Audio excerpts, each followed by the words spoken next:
February 25th, 1957. A college student is checking his muskrat traps in a wooded area of northeast Philadelphia. He's walking through the brush off Susquehanna Road, looking for his catch, when something catches his eye. A cardboard box. A J.C. bassinet box, lying abandoned in a thicket. He approaches, curious. The box is sealed. Something tells him to open it, though later he'll wish he hadn't. He lifts the lid and looks inside. A small boy, naked, wrapped in a plaid blanket, dead. The student's hands shake.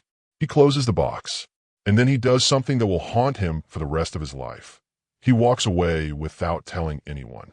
He leaves that little boy alone in the cold Philadelphia woods. The boy's body would lie there for days before being discovered. When police finally found him, they launched one of the most extensive missing persons investigations in American history. They printed millions of flyers. They investigated thousands of leads. They never stopped searching for his identity. 67 years would pass before that little boy would get his name back. This is the story of Joseph Augustus Sorelli, known for most of those years only as the boy in the box. Drop a comment right now. Where are you watching from? Like and subscribe for more untold cases. Let's begin. Northeast Philadelphia in the 1950s was a patchwork of developed neighborhoods and wild spaces. Fox Chase, where a story takes place, was one of those transitional areas. Houses clustered along main roads, but between them stretched acres of woods, fields, and undeveloped land. Kids played in these woods. Hunters checked traps. Teenagers went there to be alone. Susquehanna Road cut through Fox Chase, and just off this road, maybe 100 feet into the woods, was where the box was placed. Not thrown from a car. Not hastily dumped. Placed. Someone had walked into those woods carrying that box and left it there deliberately. The college student who first found it on February 25th was a young man from a good family. He was studying at a local university, checking muskrat traps to make extra money. Trapping was common then, a way for young men to earn cash selling pelts. He had several traps set in these woods and checked them regularly.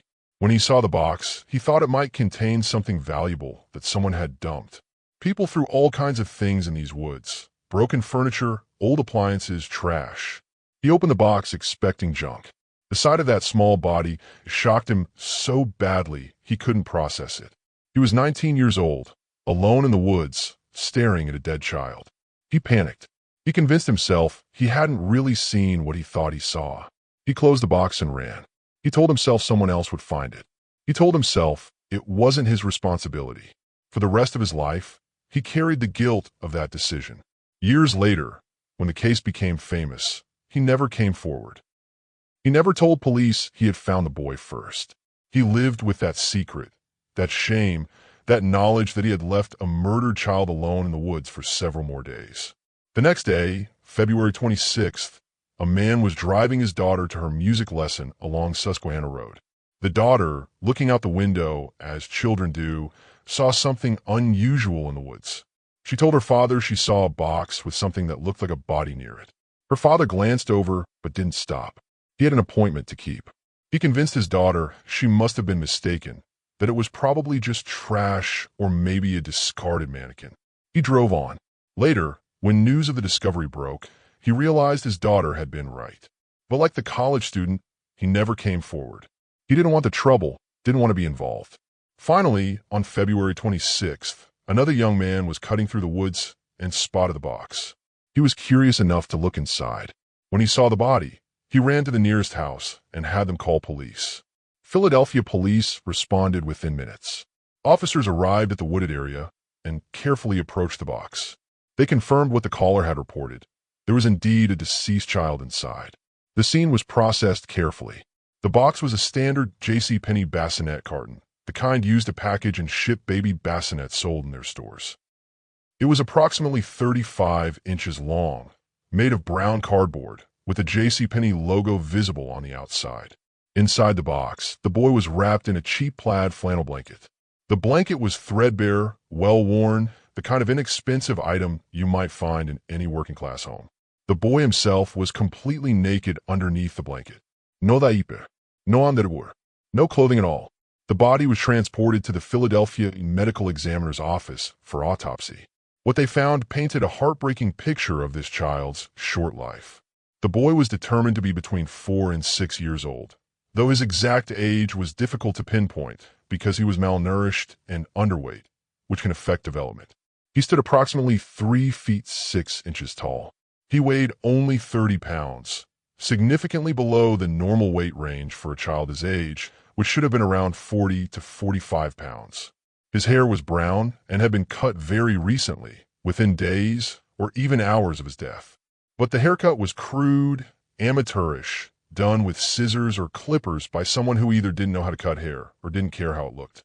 There were uneven patches, areas where the hair was too short, other areas that were longer.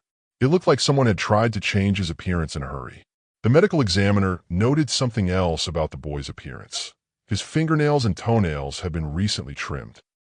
This suggested that whoever had him in their care had attended to this basic grooming task shortly before his death. It was a strange detail that didn't fit with the overall picture of neglect and abuse. The boy's body told a story of chronic abuse. He had multiple bruises in various stages of healing, some fresh, some days old, some weeks old. This indicated ongoing physical abuse over an extended period. Someone had been hurting this child regularly. There were old scars on his body as well, including what appeared to be a surgical scar near his eye.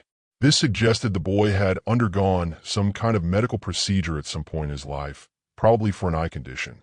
This was significant because it meant the child had received medical care somewhere, which meant there should be medical records that could identify him. The autopsy revealed the cause of death: multiple blows to the head causing fatal brain trauma. This child had been beaten to death. The injuries were severe and would have required significant force. Whoever killed this boy had struck him multiple times with deadly intent. The stomach contents provided one more clue. The boy had eaten within 2 to 4 hours of his death. His last meal had included baked beans. This told investigators that someone had fed him shortly before killing him, which suggested the murder might not have been premeditated, or that the child was being kept somewhere and fed regularly up until the moment of his death. But the most troubling finding was what wasn't there: any indication of who this child was. He had no identifying marks beyond the surgical scar. No birthmarks unique enough to help identify him. No dental records to compare because his teeth showed he had never received dental care. Nothing that could point investigators toward his identity. The Philadelphia Police Department immediately began treating this as a homicide investigation. They started with what should have been the easy part: finding out who this boy was. Surely someone had reported him missing. Surely a parent, a relative, a neighbor, a teacher, someone had noticed a 4 to 6-year-old boy was gone. They checked every missing child report filed in Philadelphia in the previous months. Nothing matched. They expanded to surrounding counties: Delaware County, Montgomery County, Bucks County, Chester County. Nothing. They contacted police departments across Pennsylvania, then New Jersey, then Delaware, then Maryland, then New York. Nothing. Nobody anywhere had reported a missing child matching this boy's description. How was that possible? Detective Samuel Weinstein was assigned as the lead investigator. Weinstein was a veteran detective, experienced in homicide cases, known for his thorough work and his refusal to give up on difficult cases. But nothing in his career had prepared him for a case where the victim had no identity. Every murder investigation starts with identifying the victim. From there, you work backward. Who were they? Who knew them? Who might have wanted to harm them? But when you don't know who the victim is, you have no starting point. You're working in complete darkness. Weinstein and his team began with the evidence they had. The JCPenney bassinet box was traced to its source. JCPenney corporate headquarters provided information about which stores had sold that particular model of bassinet. The box came from a store in Upper Darby, a suburb just southwest of Philadelphia, about 7 miles from where the body was found. The Upper Darby store had sold 12 of these exact bassinets in the weeks leading up to the discovery of the body. This was a solid lead. Police tracked down 11 of the 12 purchasers. Each was interviewed thoroughly. Each had their bassinet and could account for what happened to the box it came in. None knew anything about the boy. The 12th purchaser was never identified. The sale had been a cash transaction with no name attached. This person remained a mystery and some investigators believed this unidentified bassinet buyer was connected to the boy's death. The blanket was analyzed by textile experts. It was cheap flannel, sold in numerous stores across the region. Thousands of identical blankets had been sold in the Philadelphia area in the previous years. Tracing it was impossible. Investigators turned to the location where the body was found. Why had someone chosen that spot? Susquehanna Road wasn't a major highway where someone might dump something while passing through. It was a specific location that required local knowledge. Whoever left the boy there knew about those woods, knew that area, had probably been there before. Police conducted a massive canvass of the Fox Chase neighborhood. Detectives knocked on the door of every house within a 2-mile radius. They showed the boy's photograph, the disturbing post-mortem photograph that would become infamous, and asked the same questions at each house. Do you recognize this child? Have you seen him in the neighborhood? Did you notice anything suspicious in the days before February 25th? The photograph itself became a crucial tool and a source of controversy. To help with identification, the medical examiner's office had cleaned the boy's body, dressed him in donated clothing, and positioned him sitting up in a chair with his eyes open, attempting to make him look as lifelike as possible. Professional photographers took pictures from multiple angles. These photographs were reproduced and distributed widely. They appeared in newspapers across the country.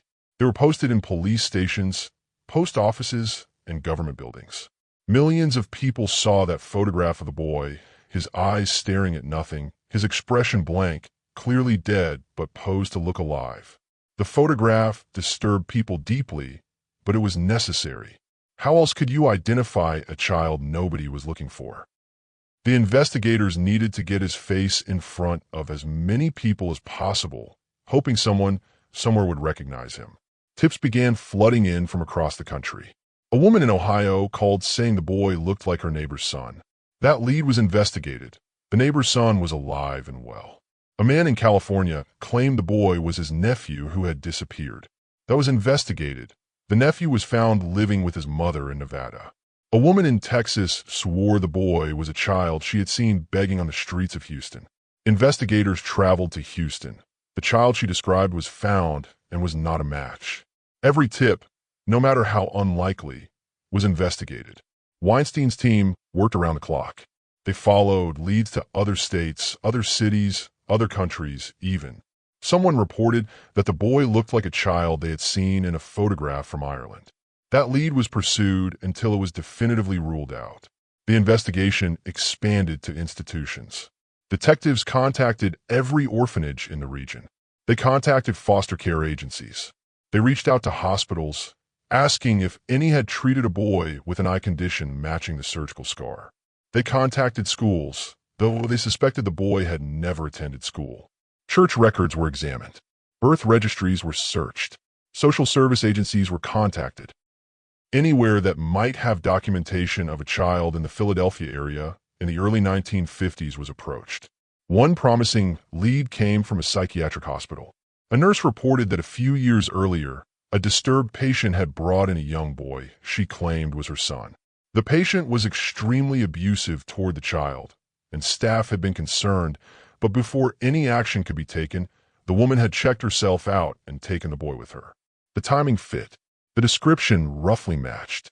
Investigators tracked down this former patient. She was found living in another state, but she had no children with her. When questioned, she became hostile and uncooperative, but eventually, police determined that the boy she had brought to the hospital was actually her nephew, and he was alive and living with other relatives. Another dead end. The investigation included a psychological profile of the likely killer. Experts suggested they were looking for someone with severe mental health issues, someone capable of extreme violence, but also someone who had been caring for this child in some capacity. The grooming, the trimmed nails, the recent haircut, the fed stomach suggested ongoing care, not a stranger abduction and murder. This pointed to someone in a parental or guardian role. But if that was true, why had no one reported the child missing? The answer had to be that the child had never been officially in their care, or that they were hiding him from authorities for some reason. Investigators theorized several scenarios. First possibility, the boy was the child of someone unable to care for him properly, perhaps someone with mental illness or addiction. This person had kept the child hidden, never registering his birth, never taking him to doctors or schools, keeping him isolated. When the child died, either accidentally or through abuse, they panicked and disposed of the body. Second possibility, the boy had been taken from his biological parents, either through an illegal adoption or through an abduction that was never reported. The people who had him weren't his legal guardians and couldn't report his death without exposing their crime. Third possibility, the boy was being kept in a situation of exploitation, possibly forced labor or worse.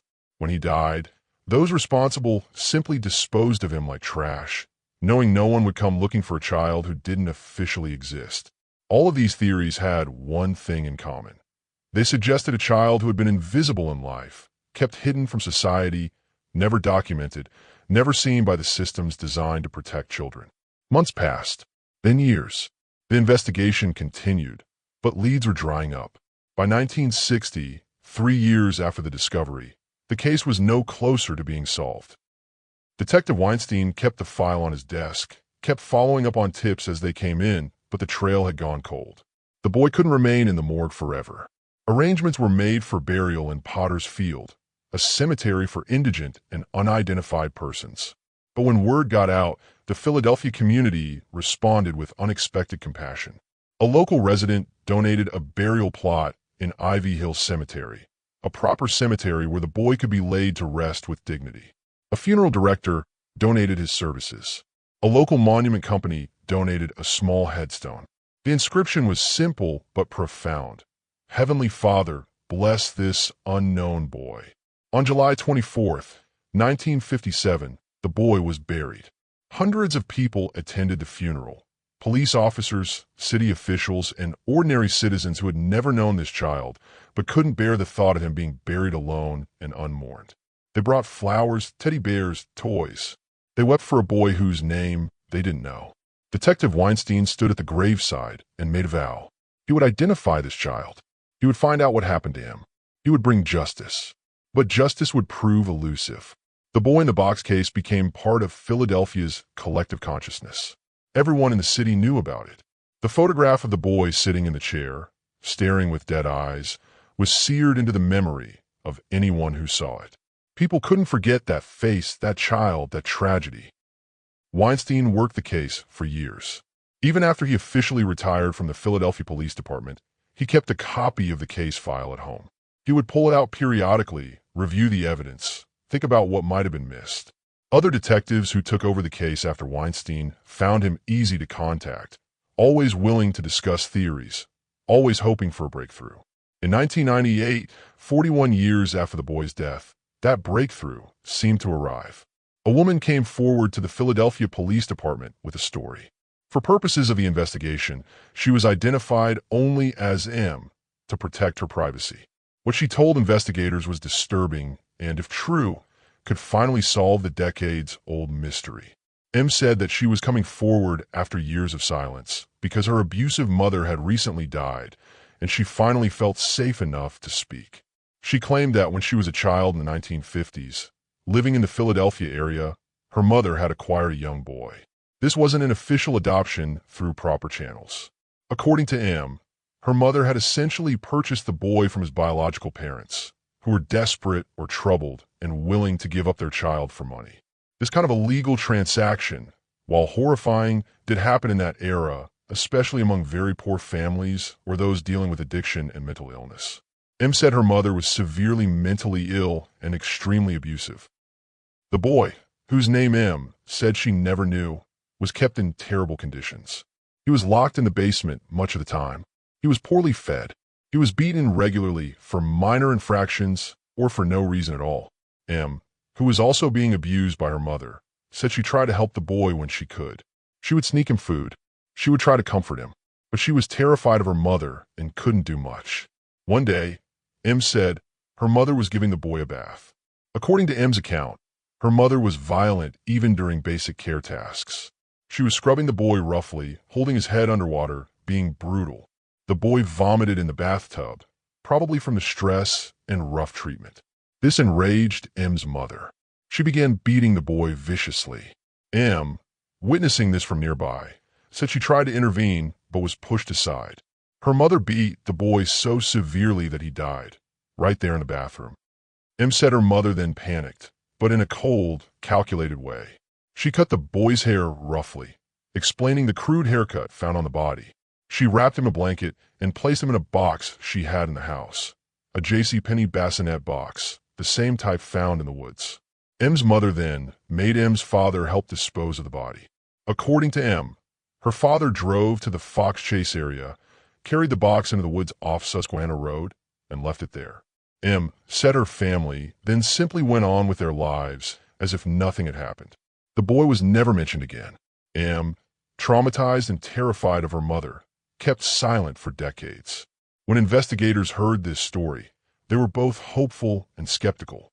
The details M provided matched many aspects of the case. She accurately described the blanket and the box before being shown crime scene photographs. She described the location where the body was found. She described the haircut, the abuse, circumstances that could explain why no one had reported the boy missing. M was given a polygraph examination.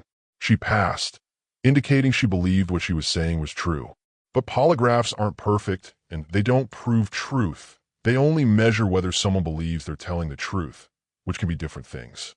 Investigators brought in M's siblings to interview them separately. This is where the story fell apart. M's siblings all denied her account. They said no such boy had ever been in their house. They said their childhood, while troubled, didn't include anything like what M described. They said M had always been prone to fantasy and exaggeration.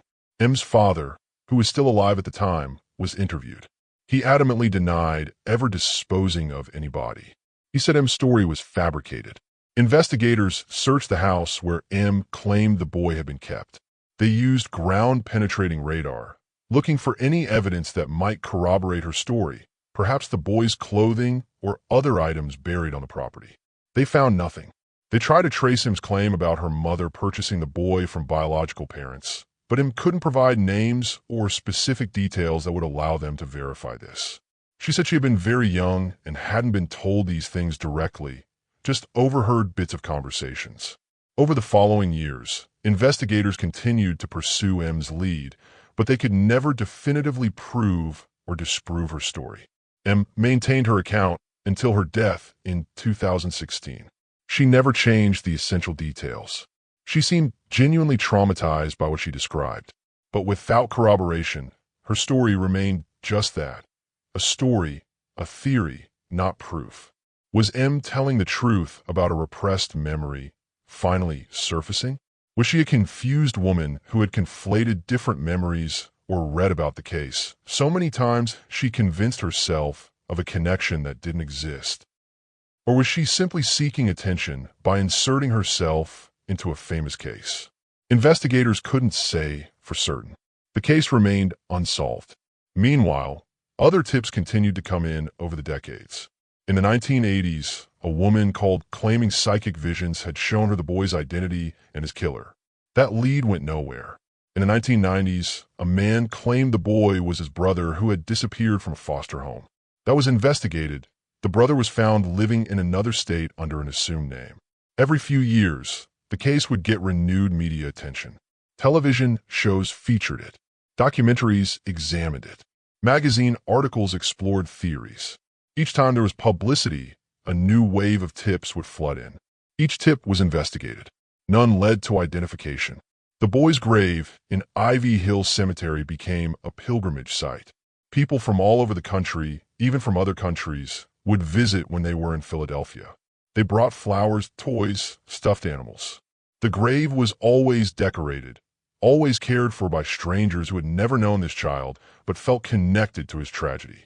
By the early 2000s, hope for solving the case seemed dim. Most of the original investigators were dead or in their 90s. Witnesses from 1957 were gone. Anyone who had been involved in the boy's death, if they were still alive, would be in their 70s or 80s at least. But then science offered new hope. In 1998, DNA testing had advanced enough that investigators exhumed the boy's body to collect samples. His remains were carefully removed from the grave, samples were taken, and he was reburied.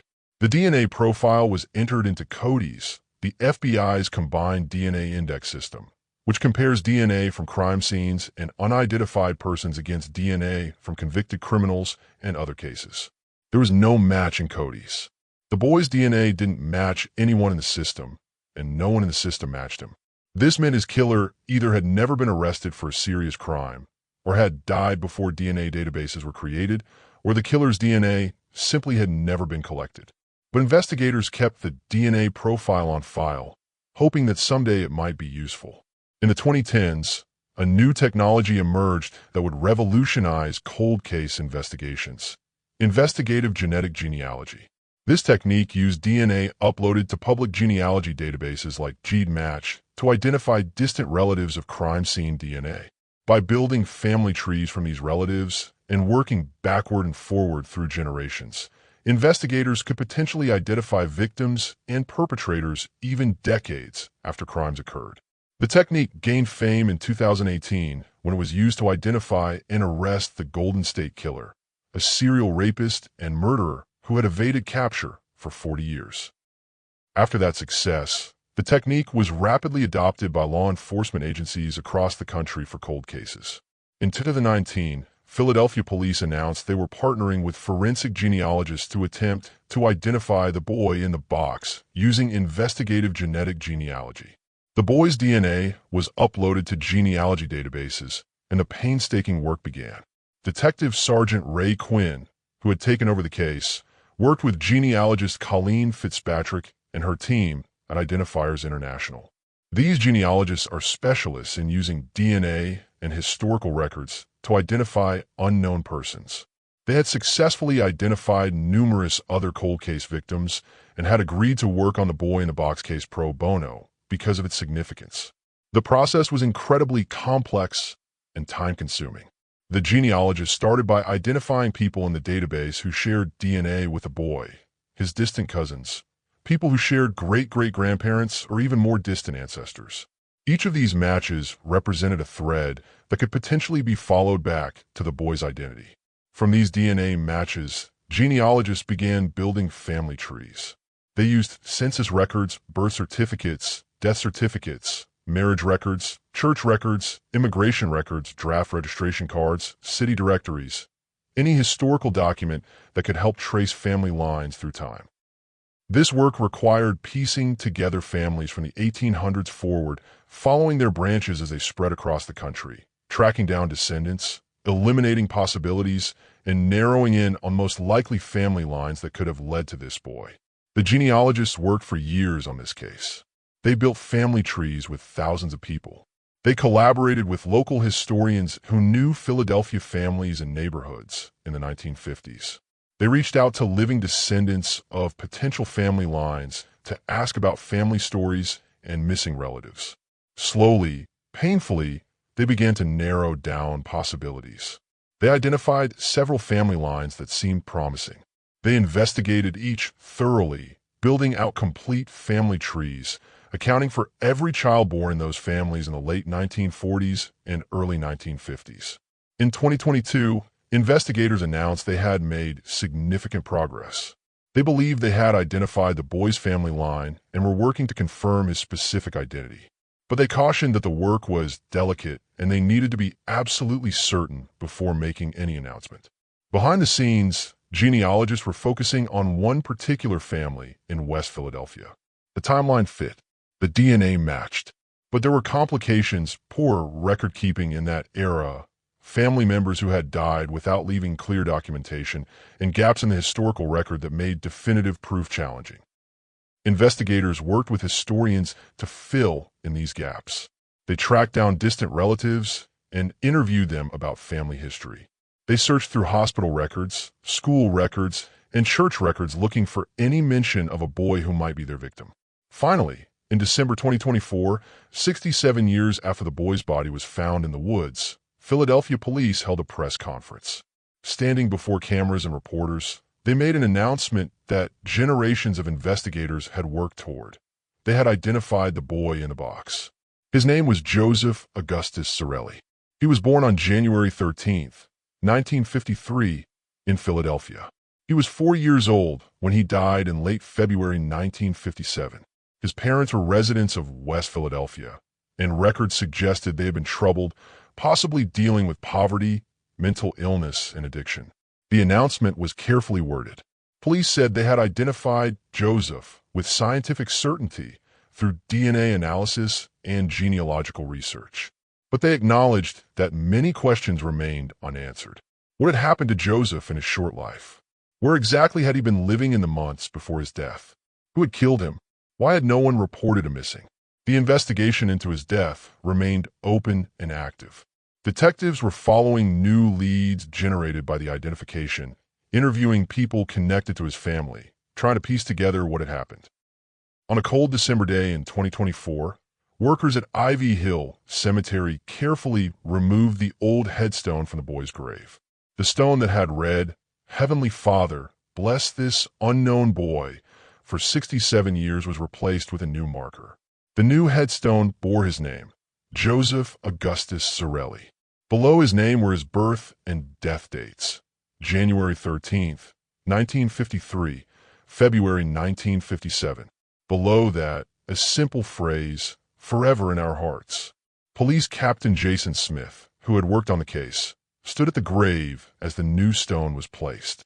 He spoke about what this moment meant, not just for the investigation, but for Joseph himself. For 67 years, this child had lain in this grave as an unknown, as America's unknown child. Now he had his name back. He had his identity back. He was no longer just a case number or a famous mystery. He was Joseph, a real child who had lived and died and deserved to be remembered by name. The announcement of Joseph's identification sparked renewed media attention. News outlets across the world covered the story. People who had followed the case for decades expressed relief and emotion that the boy finally had his name. Many visited his grave to see the new headstone, to leave flowers, to pay respects to a child they now knew as Joseph. But the identification also raised new questions and reopened old wounds. If investigators now knew who Joseph was, could they identify his killer? Were any of the people responsible for his death still alive? Police were cautious in their statements. They said the investigation was ongoing and active. They encouraged anyone with information about Joseph's life or death to come forward. They said that even though 67 years had passed, justice was still possible. Behind the scenes, investigators were pursuing specific leads. Joseph's identification had given them new avenues to explore. They knew his parents' names now. They were tracing what had happened to those parents, whether they were still alive, whether they might face charges. They were looking for siblings Joseph might have had, people who might remember him or know what happened to him. They were also revisiting the claims made by him decades earlier. With Joseph's identity confirmed, could they now verify or disprove her story? Did the family she described match Joseph's actual family? The investigation continued. What was clear was that Joseph had come from a troubled situation. His parents' records showed poverty, possible mental health issues, and instability. Joseph might have been placed with relatives or others informally, never officially registered in any system. He might have been kept hidden either deliberately or through neglect, never enrolled in school, never taken to doctors except for that one surgery that left the scar. He lived in the shadows and died in darkness. But now, finally, he was being brought into the light. The identification of Joseph Augustus Zarelli didn't just solve one mystery. It demonstrated the power of persistence and advancing technology. 67 years of investigation. Generations of detectives who refused to give up. The development of DNA technology and forensic genealogy. All of it came together to give one little boy his name back. Joseph's legacy extends beyond his own case. His story changed laws, improved systems for tracking children, and inspired countless investigators to never give up on cold cases. He reminded the world that every victim matters, that every unidentified person deserves their name restored. That time doesn't diminish the importance of justice. Today, Joseph's grave is never without flowers.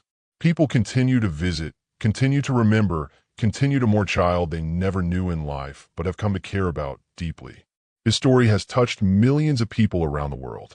Joseph Augustus Zarelli lived only 4 years, but his impact has lasted nearly 7 decades and will continue far into the future. He is no longer the unknown child. He is Joseph. He is remembered. He is loved. The investigation into who killed Joseph continues. Perhaps someday, there will be justice for what was done to him. Perhaps someone will be held accountable.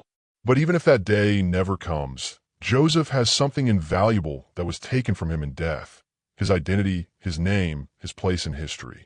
Rest in peace, Joseph Augustus Sorelli. You're known. You are named. You matter. If this story moved you, share it widely. Subscribe for more untold cases. Until next time, watch out for children who need help, and never forget that every victim has a story worth telling. This was Joseph's story.